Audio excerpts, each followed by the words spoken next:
morning, everybody, and welcome back to the Equidemia podcast. Science and Soulfulness for Equestrians is our motto, our passion. And today we are having Andrew McLean on the podcast, and I'm very excited to welcome him here. Andrew is a fantastic scientist, but also a very experienced rider and trainer, and has been contributing to the development of science-based equestrian training very, very much. And I would say that the training as we know it nowadays, or the training theories that we are using nowadays for a big part, are your contribution. I'm very glad to have you here today, and thank you for your time. Good morning, Andrew McLean. Yes, thank you very much. It's a real pleasure to be here. You have started your career with equestrianism, or did you start with your scientific career? What That's a was good your entrance to the horse world? Well, I started with both really, because I came from what we call here a horse background. My parents, in fact, my grandfather in Queensland was a show jump rider early on in the 1900s, and my father and mother both rode horses, and my mother was a well-known trainer. And so I really grew into it with my three brothers. So horses were a part of our lives. And then we moved to King Island, which is a little windswept island in the middle of Bass Strait, which is between Australia and Tasmania. And there it was much less regimented sort of riding. We would just chase kangaroos and had a lot of fun on horses. It was very wild, and we collected. I was interested in all animals, and it was really King Island that gave me the very strong passion for zoology. And so when I would ride horses after school, I would go down to the lagoons, which is like small lakes, and collect snakes and birds' eggs and raise the birds and things like that. I had a pet seal. It was a really great existence. But that's really what gave me that passion. And so I did zoology at university. And then I was fortunate enough to get a job at the university almost straight away, teaching zoology and biology and a few other related subjects like genetics. And so I did that as well as train horses. And at that time, I was now competing in eventing or show jumping and eventing, military, I think it's called in Europe sometimes. And so I was competing and getting to a higher level. I got into an Australian team in 1989, and I really wanted to know if I could do a better job training. So I started to research all of the areas of equine learning and cognition, but there wasn't much to research. In fact, there was pretty much nothing. There was a little bit of so there was a little bit of adaptation from human psychology, but that was about it. And then I decided for two reasons to move to the mainland of Australia. I had a young family, and I wanted to get into an Olympic team, and the selectors said to me that I couldn't do that in where I lived in Tasmania at that time, because I went to school in Tasmania. I couldn't do it, and I went to uni there too, so I couldn't do it there. So I had to move to Victoria. But I also had a very elderly grandmother. My parents had passed away, and so I wanted to be near her, and I also wanted to go further and do a PhD in horse psychology. And so all of those things came together, and we moved here to the mainland of Australia. And that's where the two came together when I did my PhD, and I also established the Australian Equine Behaviour Centre. And it just started to answer the questions that I had always been asking, because people would say to me, people who I really respected and were very good horse trainers, at high levels, they would say, I would ask them, why does the horse do this? And they'd say, well, the horse loves to please people. And I really thought that was a bit ridiculous. I couldn't see why a horse would want to please anybody but itself. It was a very human-centered view, and as a zoologist, I saw through that and thought, there's got to be other reasons for it. So that's how it all started for me. And your PhD you did in equine cognition and learning, right? Yes, that's right. I really wanted to know what, how similar or dissimilar they were to us in our way of thinking, because, we speak of horses as if they're people, Mm. and it's understandable too, because, we're so close to horses as we are to dogs, and horses have been so pivotal in our own development as a species, in recent years, in the last few thousand years, it's enabled us to conquer other lands. And, some historians have described the horse as the first weapon of mass destruction because, people could invade other nations and faster and go places. But it's also iconic because for other reasons other than war, the horse, worked so hard for us, and it's a beautiful looking animal with power and strength, but also a kind of benevolence that is surprising to, to us when we look at it in that anthropomorphic lens.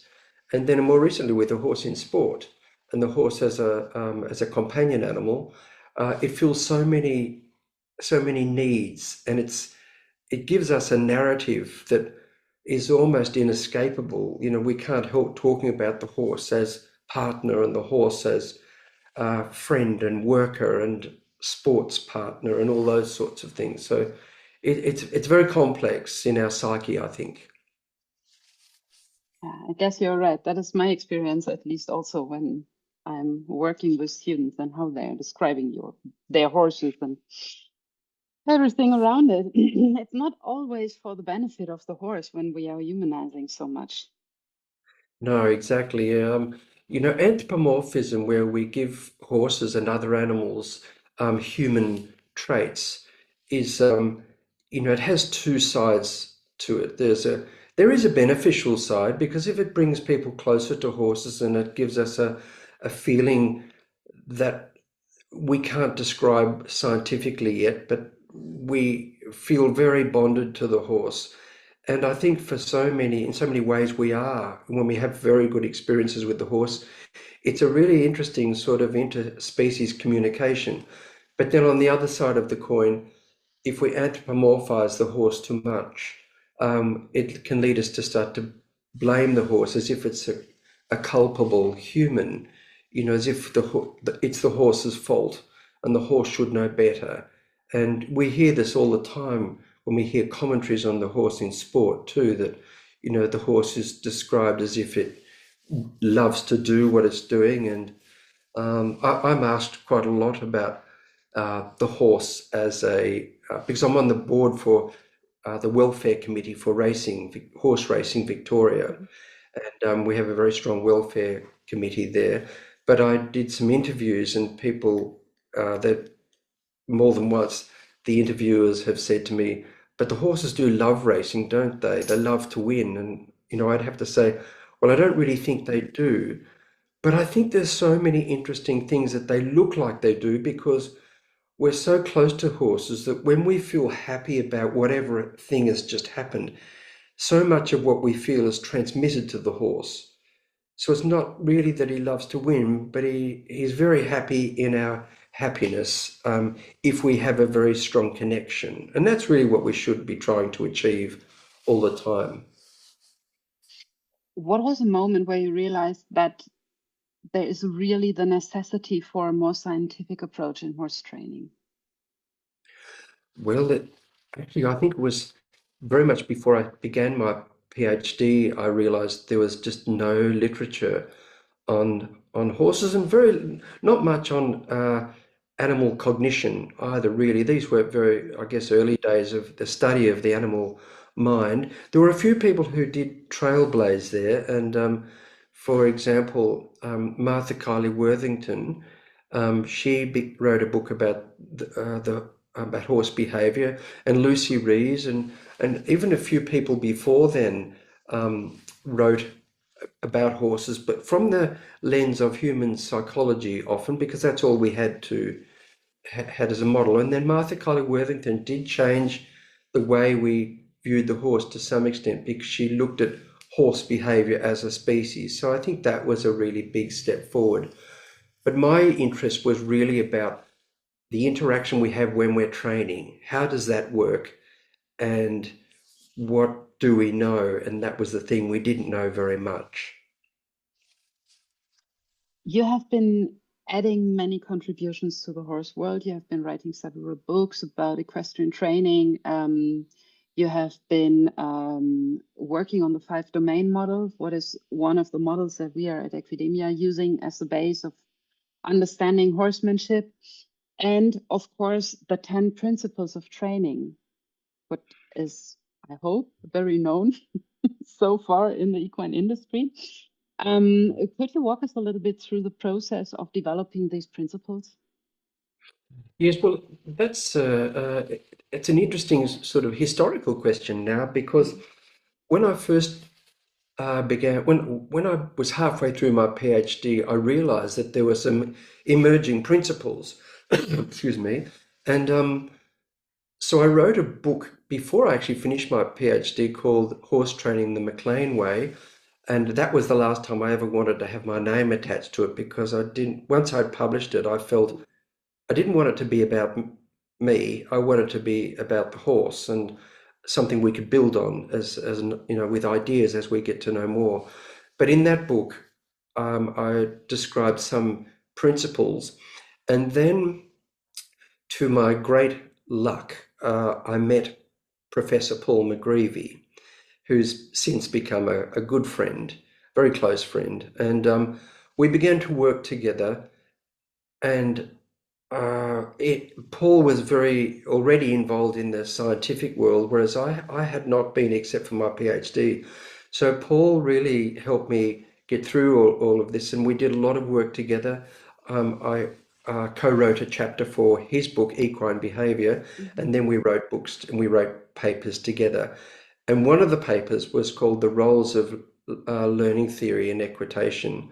And in that book, we distilled those principles, and I think we still had 8, but they were, I think it was a big improvement on the early ones that I had done. And then we presented these to the International Society for Equitation Science, which pretty much began in 2005, that institution. And through the help of the people on council, because we had a big council of up to 13 scientists in a few years' time, by the time it was about 2010. And they very much helped us. People like Professor Janne Christensen, who's an extraordinary scientist at the University of Aarhus in Denmark. And she was a great help there. And so were many others throughout many countries. And we distilled these principles further and finally came up with 10. And then each year at the conference, I would present these principles, because it's a very good introduction for people who are not familiar with learning and welfare, but who are interested in horses, who come to these conferences. It's a very good introduction for them to hear about these principles. So, and at the conference in France, I forget when that was, 2013, 12 or something like that. But at that conference, maybe it was more recently too, but anyway, at that conference, I decided after speaking with council, that we would reformulate them into much clearer 10 principles, including the principle for safety, because that is a really important one, because horses can be so dangerous if we treat them poorly. And some horses have a higher propensity for dangerous behavior than others, especially if they have troubles in management in their lives and problems with training, which are common. So we do need to be careful about those things. But that was really the origin and the development of the 10 principles. And since then, they've been translated. They're on the ISIS website, of course, and they've been translated into many languages. And so my latest books that I've just finished writing, called Modern Horse Training, it's completely centered on those principles, because almost everything we need to know about horses is within those principles. So that's how I've written it. So there are 2 volumes, and the first volume is the theory, and the second volume is putting it into practice. And so the 10 principles have been really, for me, profound. And I came to realize quite a long time ago that in medicine, we have first principles. And for diagnostic purposes, you need first principles to understand what you see before you as a diagnostician, as a veterinarian, as a doctor, and as a behaviorist. And so first principles are really important, and so too is pattern recognition. So recognizing patterns in behavior. And then those 2 tools, I suppose you could call them, really help us understand horses, because that's the way all diagnosticians work, is, using first principles and what humanity has learned through pattern recognition.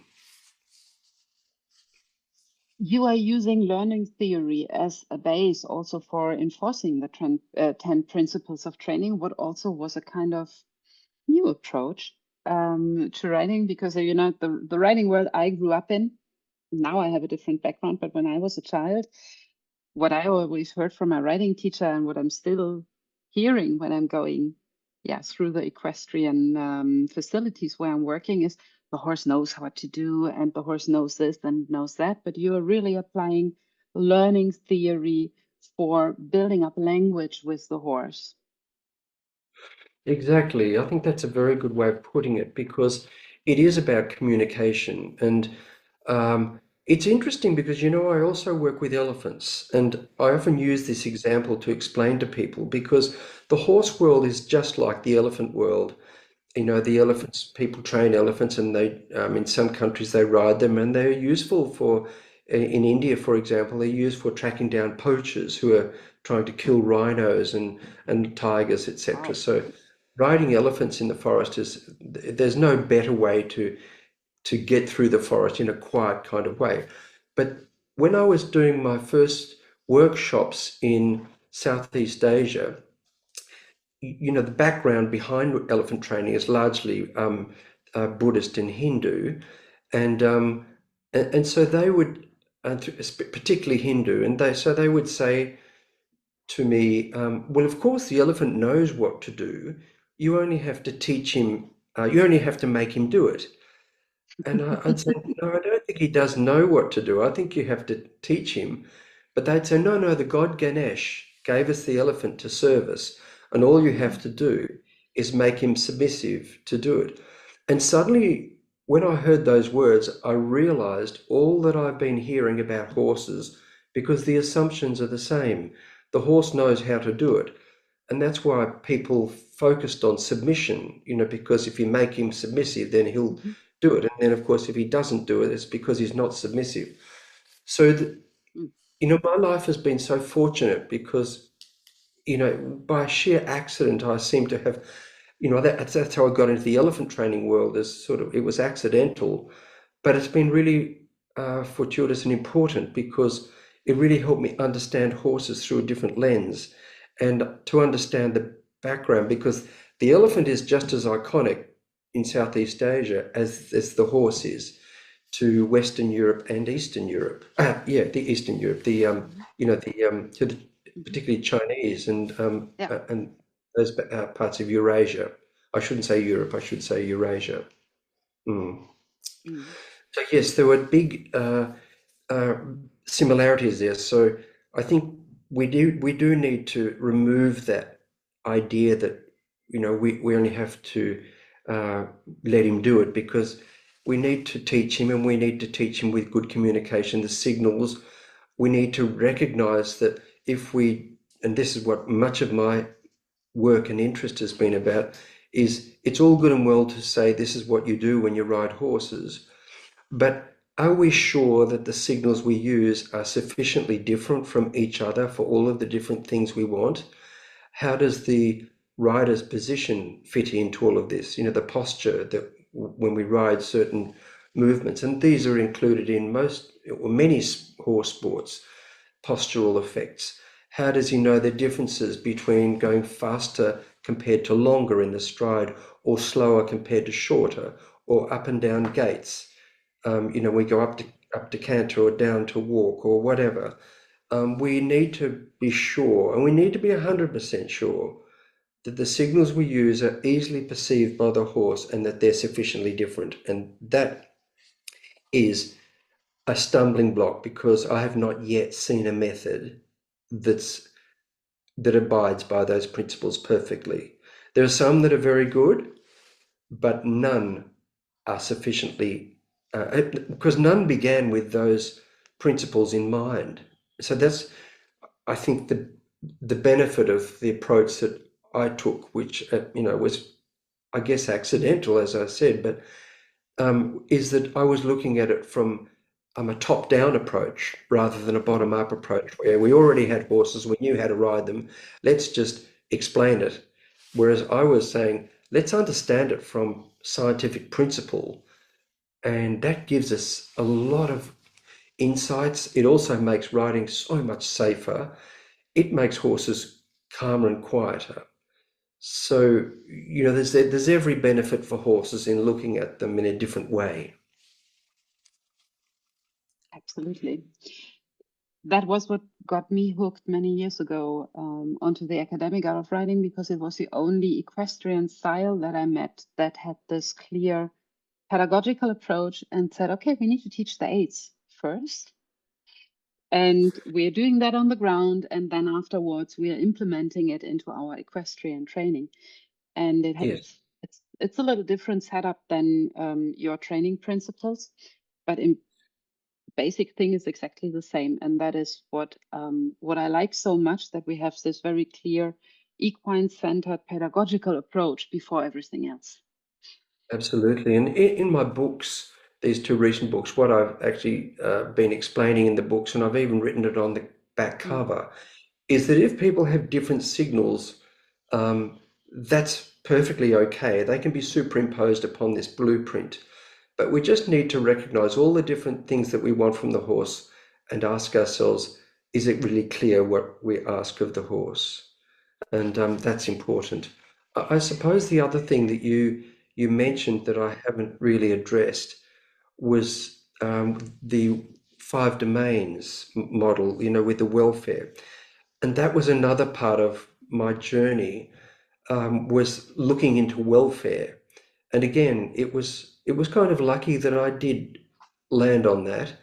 Um, I think it's been kind of really so fortunate that I came to meet Professor Mellor from New Zealand, who developed the five domains model, along with other people like Kat Littlewood and Nyao Beausoleil, and people like great scientists like those people.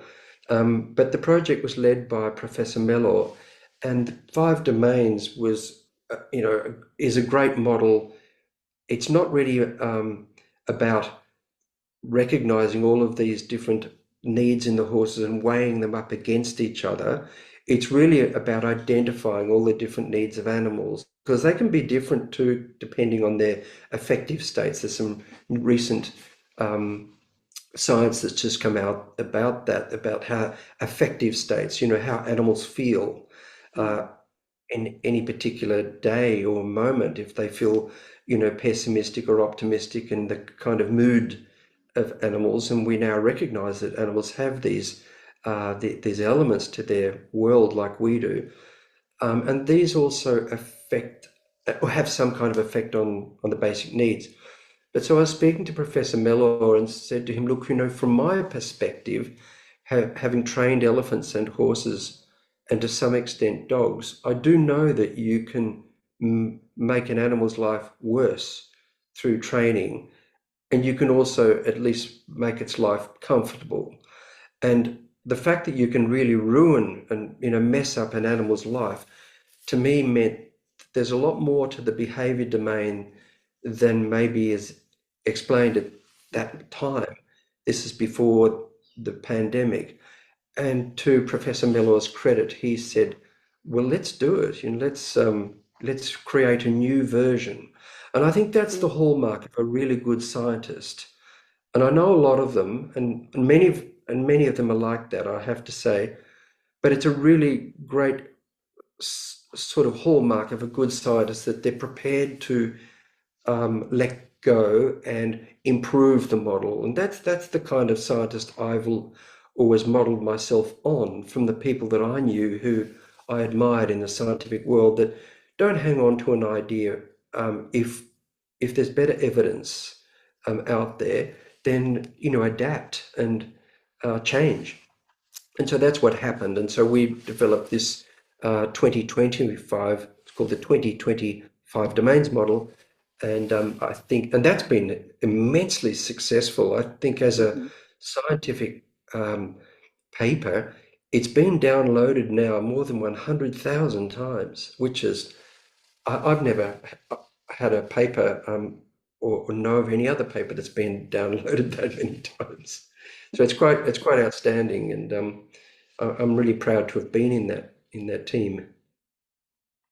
You should be, and I hope you get many, many more downloads. We will also link it in the show notes because it's such an important model that is really adding to equine welfare very much. And I listened to one of your talks where you were talking about the memory of elephants and how you can mess up an animal's life with training, and that elephants are have this long-lasting memory and are even going after humans years later when they got treated badly.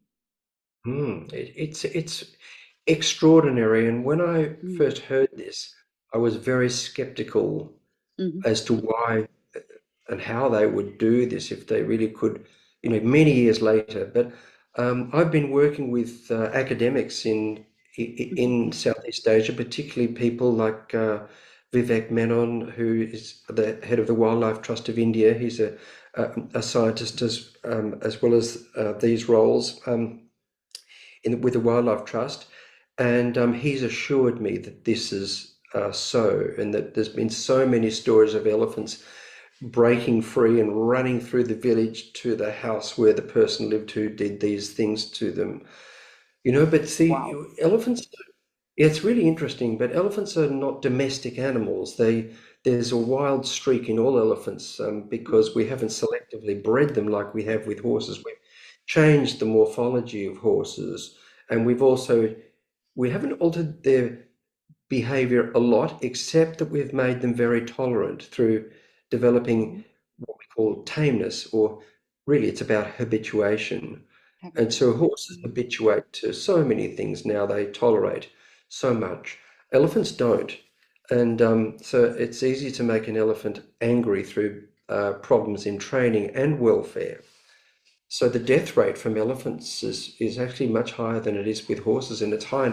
With horses, it's the most dangerous animal in the Western world. The statistics are awful with horses, but they're even worse with elephants. Do you also see that with horses? That they have this long-lasting memory and can exactly pinpoint and say, "You did that to me." It's not so obvious with horses, and so I wouldn't say that that's true, but it could be, but I don't know of it at all. I just know that with their great memory, horses have an extraordinary memory as Mm. well. That is I wouldn't be at all surprised, and I have heard of horses being perpetually nervous with people who've, treated them Mhm. badly Mhm. and calm with others. And I've had that. When we had the Australian Equine Behaviour Centre, we had a caseload of 20 to 25 horses all the time that had behaviour problems in one way or another. Often they were management problems, but behaviour problems. Sometimes pain. We had to try and distinguish pain from training, which even nowadays is not always Difficult. easy. And but we have better models to do it now, but we didn't have so much then. So I used to give horses um, butazolid and phenidine um, to uh, to in order to get rid of any possible pain, to see if that was the cause. And sometimes it was, but sometimes it wasn't. And sometimes the horses would just hear the owners when they came to collect them, and they would be immediately nervous. So I think they have that memory, but the horse is nowhere near as aggressive an animal as an elephant when things go wrong. Mm. Yeah. Oh, one more question to the principles of training. One of my friends here on the farm is in your ISIS course, and she's also a great scientist herself in the field of neuropsychology and biology. And we are having these ongoing discussions about how to teach things best. Good, that's wonderful. What is lovely, right? I love that, because you're getting a little bit home blind otherwise if you don't have other people to discuss with. Hmm. So one of the main differences in your approach and my approach is that I am starting to teach body language first and then put the cues on top of it. I'm using body language for teaching cues, while the ISIS approach is exactly the opposite way around. You're taking the body language out and use the cues. Self-standing, basically. Why have you decided for that way? There's a pretty Um, good reason for it, I'm sure.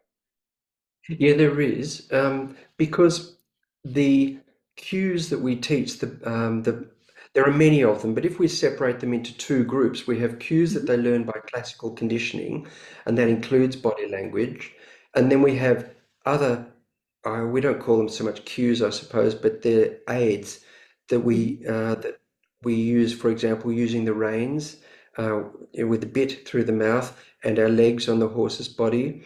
Um, and those work on pressure. They're basically Pressure learned by release. negative reinforcement, yeah, through the Yes. removal of pressure.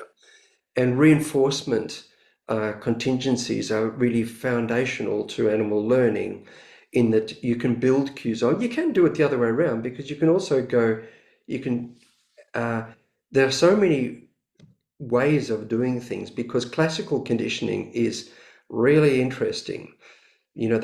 That was the Pavlovian thing, where Mm. the the scientist rang the bell, and just before he gave the meat to the dog with Yeah. the meat powder, and the dog salivated, and very soon he rang the bell. And that contingency of those things, where ringing the bell, um, salivating, and getting the food, um, is a major part of classical conditioning. But there's also ways in classical conditioning, where you can have a big gap. You can have ringing the bell and then a gap, and Mm. and that's delayed conditioning and trace conditioning. Mhm. You can also have um, compound conditioning, where you can do it at the same time, which I think that's how horses learn body posture when you're riding.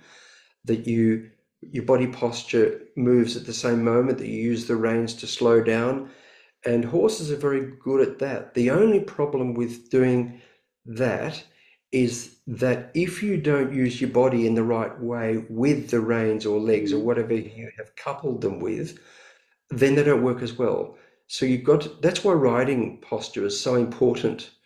Um, because if your body says a different thing than your reins, or your body says a different thing to your legs, and your seat, then you don't get the outcome you wanted. The response is dulled. And also, the sorts of horses and clients that I'm dealing with, mostly through the Australian Equine Behaviour Centre in my past, are people with young horses, and they already have them on a lead rope, and the horses may be dragging them round, or they Mm. might not go forward at all, and they really need to teach them clearly to go from light aids from their head collar, Mhm. and and be really obedient in hand and safe in hand.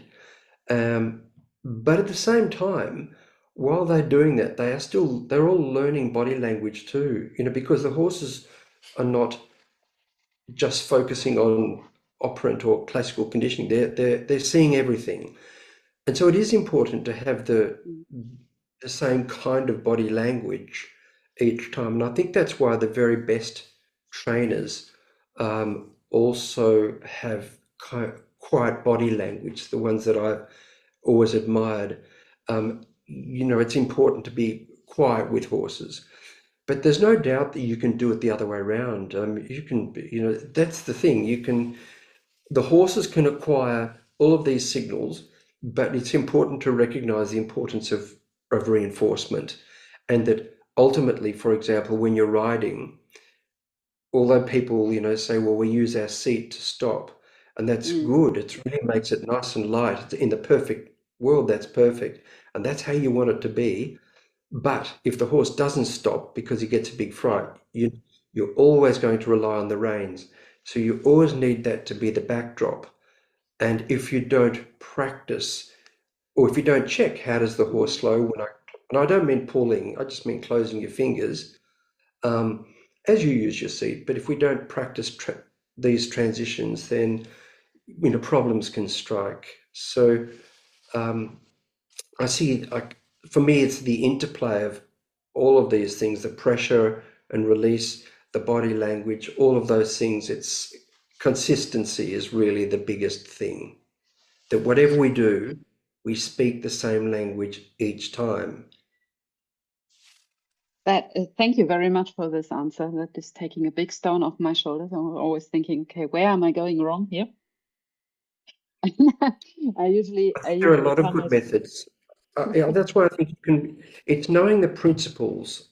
When you know the principles, there are so many roads to Rome. Yeah. And it's also, I think it's very important what you have just been mentioning, that we do make a difference in between the perfect world and the perfect training conditions. And then we are maybe want to cross a road, and then it's very handy if the horse is stopping when there comes a car. So that's the wrong moment for trying to implement something new. There we need to fall back on what we have done the weeks, years before, right? Exactly. And I think the other thing too that's really important, especially now, because social license is really under Mm. heavy threat, and we need to maintain, if we still love to own horses or ride them and be with them, then these principles are so vital because they bring us closer together. Because the more I've understood about horses, the more I've understood about training methods that also work. When I was young, I was very much uh, biased towards one particular training style and Mm. critical of others. And that's not a very nice place to be because, there's a lot of stress that goes with that kind of thinking. But now I'm really interested in other ways of doing things. And I see that there are so many methods, but many of the methods are too critical of other methods. And if they only realize that we all rely on the same principles, it's to me like language. We may all speak different languages, but the principles of human communication are essentially the same. And we're Yeah, essentially the same human beings underneath it. that's really, really nice. I also think that a writing style should not become a religion. It should become something Yes, that we we should like be to do open. with horses. Yeah. Yeah. One of the reasons why I'm really grateful of having you here is because I wanted to talk to you about dominance theory. Something I've been wondering about a very long time. I have a background in dog training, and um, I am still, I personally don't believe in dominance theory at all.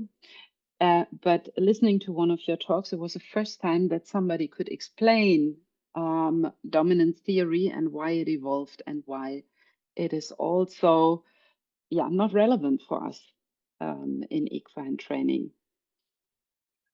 Exactly, yes. That's been a really big area of interest in mine too, because Mm. a number of years ago I spent some time on a fellowship at the USA National Sporting Library, Hmm.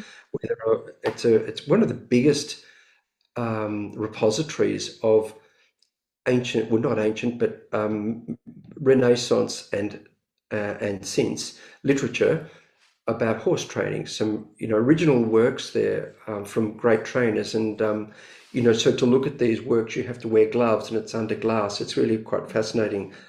But I wanted to explore those elements of dominance as well as other things. And it has been around for a long time because it's part of the human condition, especially since we've been, farmers, so for 10,000 years in humanity. And so in order to keep our crops, and when we grew crops around the Fertile Crescent and around the Mediterranean 10,000 years ago, people would steal our crops, and we would steal other people's crops. And so people started to have to protect them. And so then people needed to arrange military institutions. And, so we had wars, and we still have wars. And it's essentially the same kind of motivations.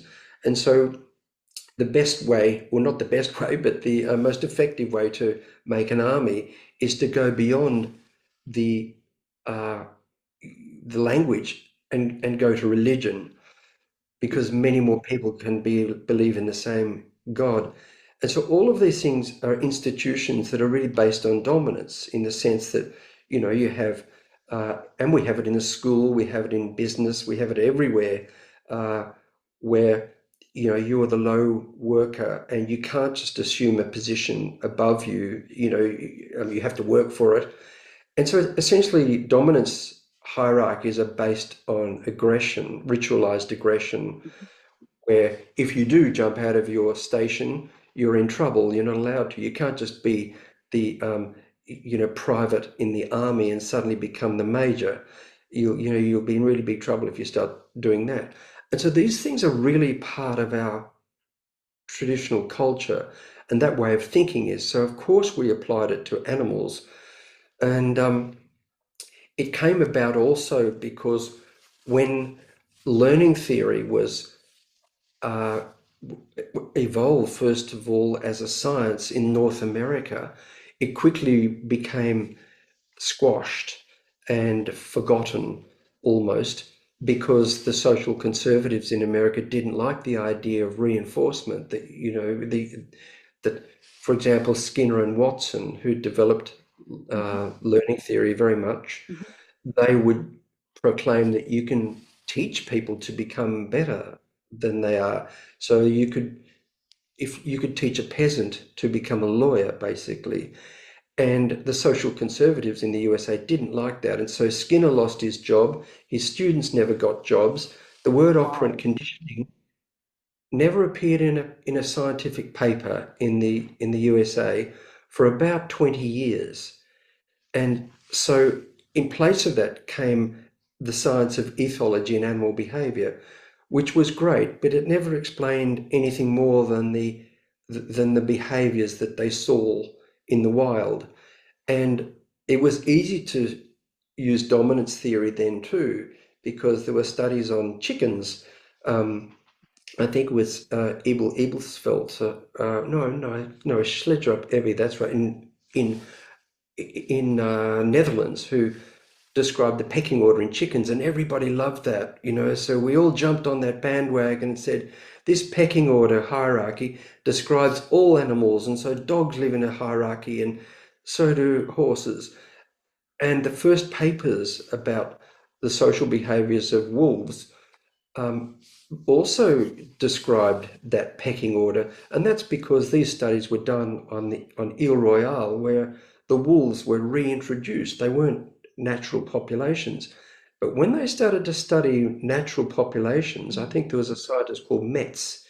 He started to say, hang on, everybody, it isn't a hierarchy. Wolves are family animals. They live in a social, expanded family, and you don't see dominance for any resource all the time. Very often you see the male or the female, as people might say, the alpha female or the alpha male, give in to the young dog, which makes enormous sense that we should do that as humans too. We do that at home too, exactly. Yeah. And people also started to describe that with horses and say, let's hold on. We should rethink that with horses too. But unfortunately, in North America, the new age horse trainers jumped onto the bandwagon of dominance theory and took off with it, and they loved it. And so they everything was explained through dominance, even though in the scientific world, dominance was starting to become unpopular and not explaining what we see very well at all, because we see that animals like horses are dominant for a particular resource with one other animal. So each animal knows its own position in relation to all the others, but it's a mosaic. And also, their dominance for a particular resource over another diminishes as their hunger diminishes, once they've eaten. And it might diminish for many other reasons too, and it's different for each resource. So their need for food might be different for their need for space.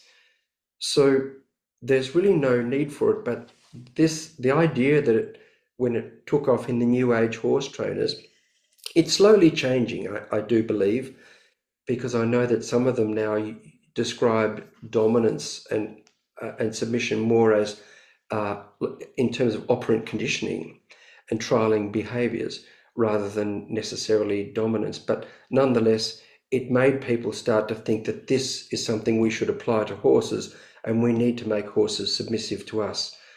So there were all sorts of terrible techniques that evolved from that, where people might then decide that if the horse is not doing very well in training whatever you're trying to teach the horse, or if it's been aggressive, just tie it up for an hour and make it think about it, as they would say, or teach it a lesson. And those things never work, or probably it makes it very tired or unwell, but it doesn't solve the behavior problem. No, it creates new problems.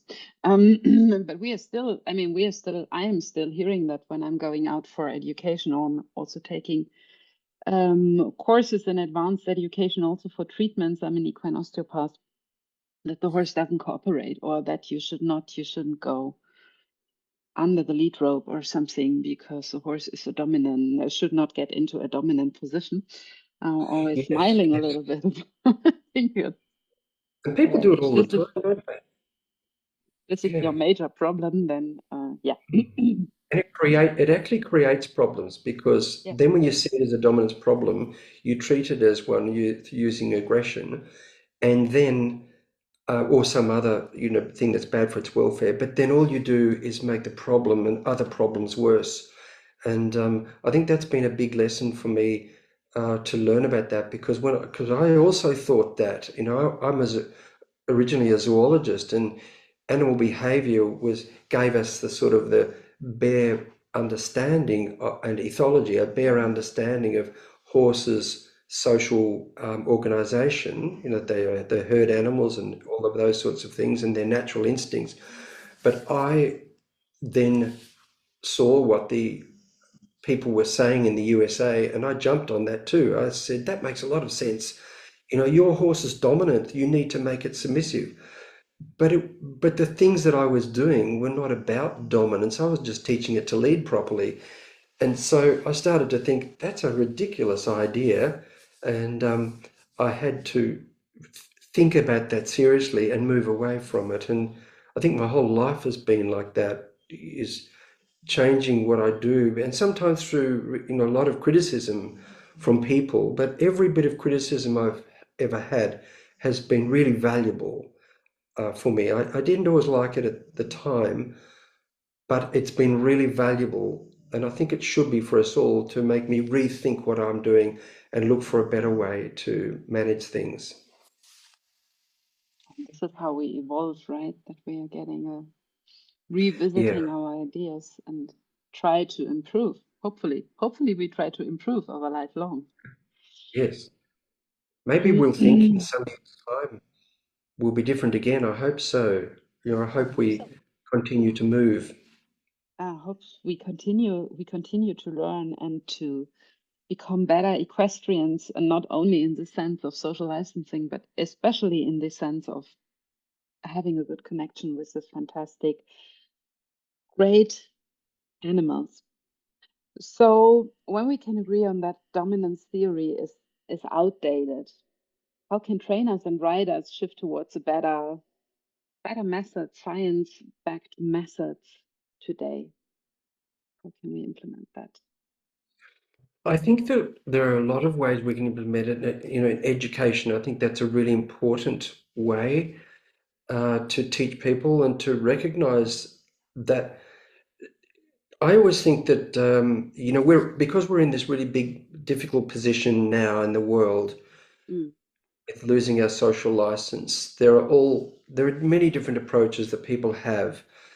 I I don't like the idea of shaming people, essentially because I disagree with punishment anyway, and shaming is punishment, and mm, punishment's a really ineffective tool. It tends to, we don't use it in schools anymore. It tends to, because the idea of punishment essentially is to reduce a behavior. But I think if we, instead of educating people, if we shame them and we therefore punish them, if the outcome is usually not to reduce the behavior that they're doing, I think the way we do it is to be more inclusive and in our education styles and recognize the importance of peers, that people in the world of horse, especially in competition world, they have all of their connections and their friends, and they are people too. So I think the best way is to embark on a more empathic way to educate people. And that doesn't mean we can't tell them what is wrong. I think that we do need to, and I think that's really the great role of scientists, to do these studies and show, for example, we're just recent work about the nose bands. We need to recognize that nose bands are bad for horses. I'm not 100% sure that the recent work about 1.5 fingers, I'm not sure on the technology of how they developed that, that it's any better than 2 fingers. I think that I think the looser the noseband, the better, because I don't even see why we need them. If we could train a horse perfectly well, we should be able to do it with no noseband. We should be able to do it with no bit. If we're good at training, if we are doing something else, then that's a different thing.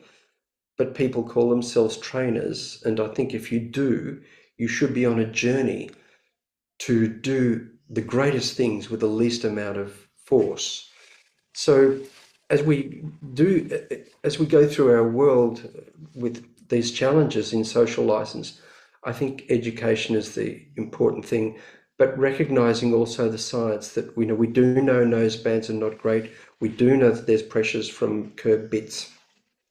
We do know that tongue ties on racehorses are a really bad idea, and they just basically mask a problem that is really about the stop response. To be honest, if horses have really good, if they're perfectly light to stop and go and turn, they will never need a tongue tie in a race. But trainers don't know enough about learning theory. So in my world, that's why I became obsessed with teaching young people and became involved with Pony Club mm, Australia, and the Pony Club board were very good in enabling myself to and Dr. Portland Jones to write it, and so she was instrumental in getting that going, the alteration of the Pony Club syllabus, and with from the work that I had done in my background, and it's been a really marvelous step forward. And so I think children are the way forward, but also with adults too, is teaching them well. And so in my in the horse racing world, because as I mentioned, I'm on the Equine Welfare Advisory Council, we have some marvelous learning materials coming up um, about the five domains and the importance of the of freedom and friends and foraging to horses. That they should be able to touch each other. They need to touch. It's not just good. It's not yeah. good enough just to see each other, but they need to touch. But also teaching trainers about negative reinforcement, because before we ever even teach them about positive reinforcement, which is certainly part of their whole process, we need to teach them how to use the reins and all of the instruments they use in a much better way. They don't realize it so much. So when you go to the races here, it's very common to see horses towing people around. The horses have got, they've got their neck really bent and they're being led, but they're leading the person. They're pulling the person along. So the horse is not in self-carriage. It's not staying in its own speed. It's just dragging the owner along. And what people don't realize is that while the horse is leaning on the bit, the effect of the bit is being detrained. So the horse's brakes are getting worse and worse every single interaction, the more the horse leans. It's the same as true with dogs. If a dog is on the lead, as you see all the time in every city, dogs pulling owners around. And there needs to be a lot more research about the negative effects of dogs pulling owners, because like horses, it can't be a good thing for animals to lean into pressure, because when they do, they're leaning into pain. So whatever, there are all sorts of ways of whitewashing that, but actually that's what's happening. And if we have animals, the best we can do for them is to teach them well and to teach them to lead really, really well so they're light. And when you just gently close your fingers on the lead rein or the reins when you're riding, the horse slows down. And all of those things are important because animals need predictability and controllability in their world. So that comes about through it's in humans. It's like what we call social reciprocity, which is like dancing, or playing tennis. One hits the ball, and that's the stimulus, and the other person hits the ball, and it goes backwards and forwards and like that. And I think training is a kind of reciprocal process that you close your fingers on the reins, the horse slows down, and you lighten your fingers. That's your obligation. So to me, we need to teach people fundamentally to lighten and to train the horse to do what they do, but not with strong pressures on their mouths or spurs on their sides that are constantly nagging, because those kinds of pressures are really, really bad for animals. Thank you for mentioning that, because my students are often wondering why we spend, especially at the start of their education, so much time with leading training, with learning to start, to stop, to go away, come in, and just doing this very basic communication, even before we are putting on a cabeçon or a bit just on a neck ring or on a halter. But it's, in my experience, so fundamentally crucial to get this basic understanding of each other, to teaching the response, also for giving the horse the real reliability into what are you up to, what is coming next. Absolutely, yes. Yeah, that's the predictability element, and it's really vital, and that's why light aids are really important. And when I say light aids, I mean so light that they're invisible. And if we train horses, and as you know yourself, that if we can train horses from the very start, from when they're a foal, to operate from light aids, there are no problems. There will be no behavior problems unless the horse is in pain. I totally agree with you, and I'm even thinking that most often it's not the horse that we are training, but the human, to get a clear picture of what they are up to. And the moment the human has a clear picture what they are trying to communicate, it's so much easier. Yes, I think so. And so I think, that's where education is just so valuable, to teach people a different way. But as I mentioned, I think that the way is through rewarding it, the smallest improvements, and just general education systems. I think that can make a big difference if we all put our minds into that. And then also probably I know in the FEI they get quite a bashing, but I think we should reward small efforts to make things better there, because it's just, see, I see all of these things like my children. If my children did something wrong, well, my children are older now, so they do, they're good. But when they're young, if they did something that was very wrong or just wrong, I wouldn't shame them and I wouldn't punish them. I would just be more empathic to get them to understand what it was that I wanted, rather than to use punishment to stop what I didn't want. And I think we should do the same for institutions, and we would get it. We would do better if we brought them on board. This is my look. Other people have a different way, but this is my way of doing things. If we can bring people on board and do that in those ways, and then it would, as far as I can see, work so much better. Yeah, I agree with you. That's the way forward. Everything else is not taking us anywhere. Thank you. Let's wrap this up here before we are getting too long. It's so interesting talking to you. But let's wrap this up. Thank you for this lovely discussion with you this morning. Do you have a final message that you want to send out there? How to make a positive impact on training and welfare?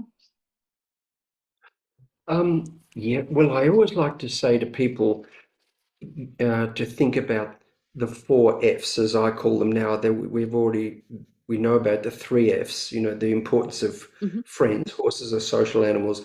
Let your horses touch each other. It's really good for them. Actually, let them be with each other. That's even better for them.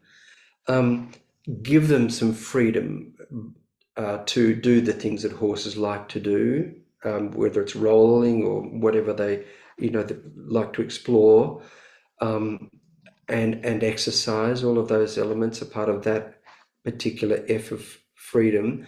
Foraging, just make sure that they always have plenty of forage, because it's not only for nutrition, it's also for their mind, because they need to be constantly fossicking. They're made to do that because they're grazer browsers, and they spend all their time in their evolution doing those things. And so we do that. And then the 4th F, I call that fortitude, because I was looking for another F in English. But fortitude means to be strong. And I think to be mentally strong is really important for horses. And to be mentally strong also requires an understanding of the 10 principles, an understanding of how we train best and how we use our pressures. I think there's no getting away from pressures in riding horses and leading them at certain points in their lives. But pressures can be gentle. We can lead a child across the road. We do need to do that, and that's a pressure. But if we start off with the horse when it's young and teach him really well, we won't need to be doing this retraining of horses.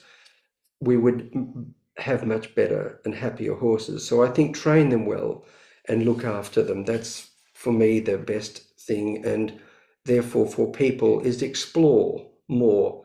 I always think it's interesting that you hear people in high places say, oh, we should, education is really important. We need to educate people. But often the people that say that are the very ones who don't educate themselves. Because when it comes to learning about learning theory, they say, I'm not learning that. And they should. All training is about reinforcement. And we need to understand how reinforcement works and do it better. And that's how we train our children, is through reinforcement. And that's how we should train our animals. Yeah, thank you very much. I like that very much. And talk to each other instead of about each other. Exactly. Bring the world together. It's much better. Yeah. Thank you very much for this morning. I hope we will have you back one day. We will link your books and the 5-domain model and the principles of training in the show notes. And I hope that people take the time for a little bit of continued reading, because there's a lot of interesting things to discover out there. Thank you. Thank you very much. It's been a pleasure.